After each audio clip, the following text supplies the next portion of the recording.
Hello guys and welcome to a new brand video. In today's tutorial I'm going to show you how to create a new branch for your repository on GitHub. So the first thing to do is to open your web browser, either if it was Google Chrome, Mozilla Firefox, Microsoft Edge or any web browser that you are using. After that you will need to go to github.com. And now we will need to create an account so we can be able to use the GitHub services. So basically all we need to do is to click on sign up and then it will redirect us to the sign up page. And now you will need to add your email, then gmail.com or any other email that you are using. You click on continue, you create a password.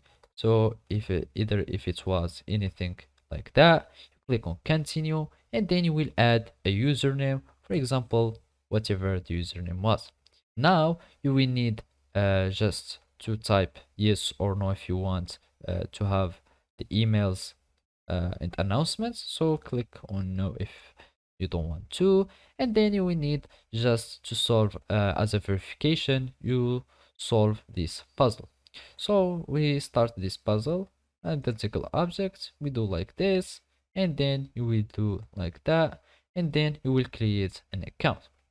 So basically after you create an account, all you need to do is to verify your email by having copying the code that will be sent to your email, and then you will just paste it here and you will be able to create a new account on GitHub.